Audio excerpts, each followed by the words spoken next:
What's going on, guys? Welcome back to the channel, and welcome if it's your first time here. I know how a lot of you all like to see these prepper haul videos, these shopping videos, because I guess you're curious about the things that I buy. And I went to the store this morning and I thought I would share what I bought with you all. I actually stopped at a couple of different stores, including the hardware store, and picked up a few things, and I thought I would share that with you all here today. Now keep in mind that this is just things I bought this morning, not my complete prepper supply. So there's always someone, you do a video like this, that will say, is it all you have? You can't make it long on that. This isn't all I have.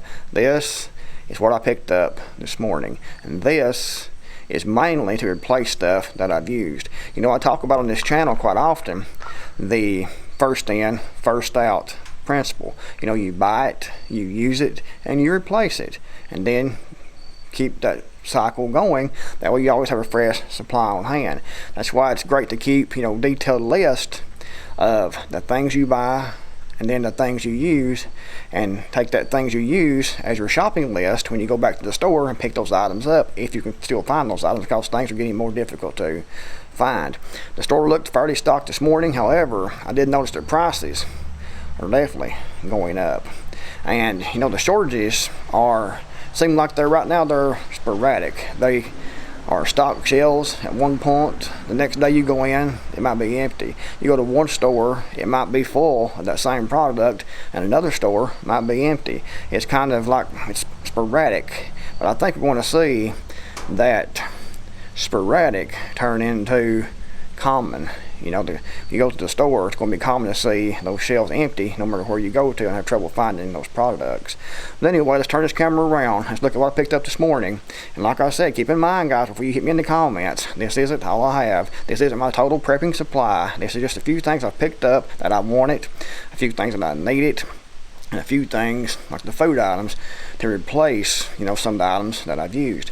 What I like to do is I like to purchase one. I like to replace, if I use one, I like to replace that with the purchase of 2 or 3.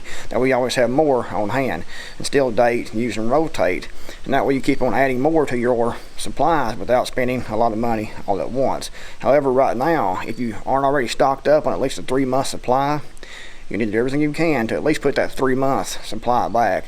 And like I said in my last video, you know, that 3-month supply isn't the be all and end all. It should just be your starting point. It should be your goal right now if you're starting from 0. Get that 3-month supply, then expand that out for 3 more months, 3 more months, 3 more months, until you have at least a year.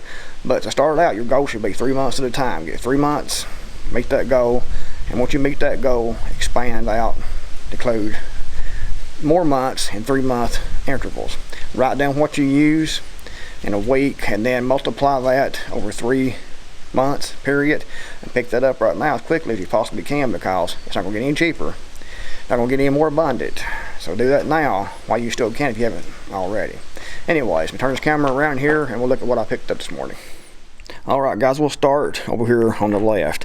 I bought 24 cans of pinto beans, 2-pack of Spam, and 8 cans of beef stew, or chicken noodle soup, I mean, guys, sorry about that. I picked up a roll of these 45-gallon contractor bags, 2 more of the 1-pound propane canisters, some cooking oil, and over here some things I just needed to get, and these are sleeping pants, $9.96 for those, you can see. And I picked up this package of t-shirts. And this is the cheapest way to buy shirts, in my opinion, because you can buy them in a pack like this, and these were $19 for these. And these are 6 in here. I'm not sure how much it is each. I haven't figured it up yet. But they're come in different colors, and they're actually really comfortable. And that's the way I buy most of my shirts. In fact, especially over the last year or so, is like this, because it's cheaper. You can buy them in these packs, and you can save some money like that, comparative to just buying, you know, one at a time. And especially if you buy ones that has prints on the front, the price goes up with those for sure. And I bought some mouthwash, some shampoo, some Bic lighters, some surgical dressing, some coffee filters, some toothbrushes, ultra soft, and I bought 2 of these combing lighters.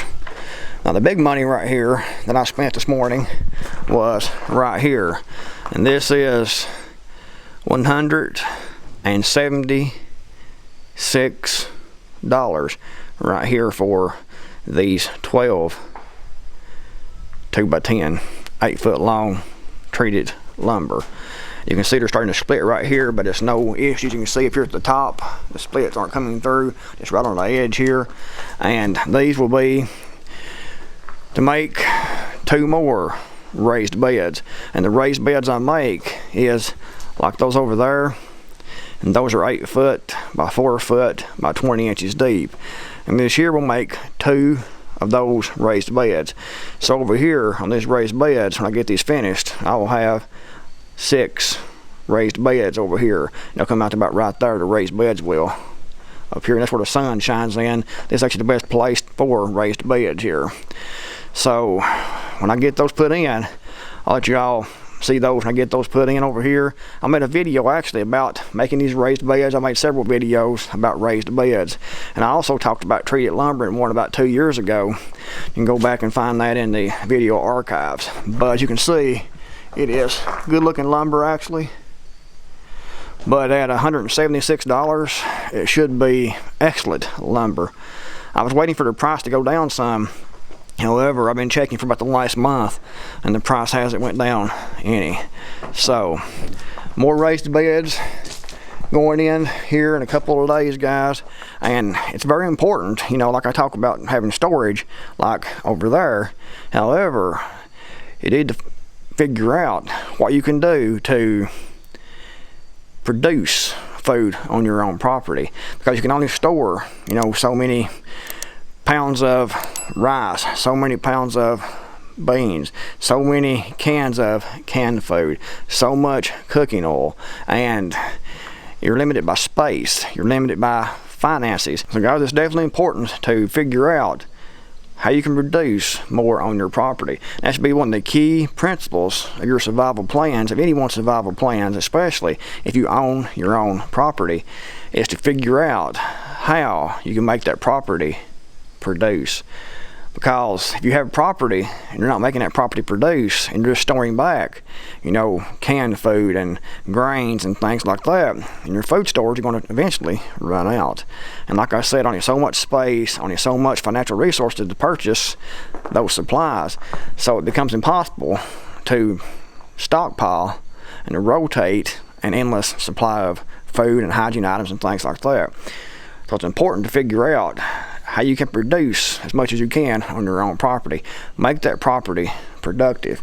And I have, you know, these 4 raised beds over here, and going to be 2 more raised beds over here, and over here I have more raised beds. You can see it's going in. I'm actually going to make these a little bit deeper. This is for composting. You can see those are blueberry bushes in there. They produced excellent last year. Strawberries in there. I actually got to fill this bed on up, and this bed over here, I'm going to make it deeper. You can see over here, Rusty has got in there and started digging, and I'm going to make this a little deeper, and I got to break him from doing that. He's done pretty good over the last year or so. He was doing it a lot when he was younger, but still he'll do it every now and then, try to dig in these raised beds.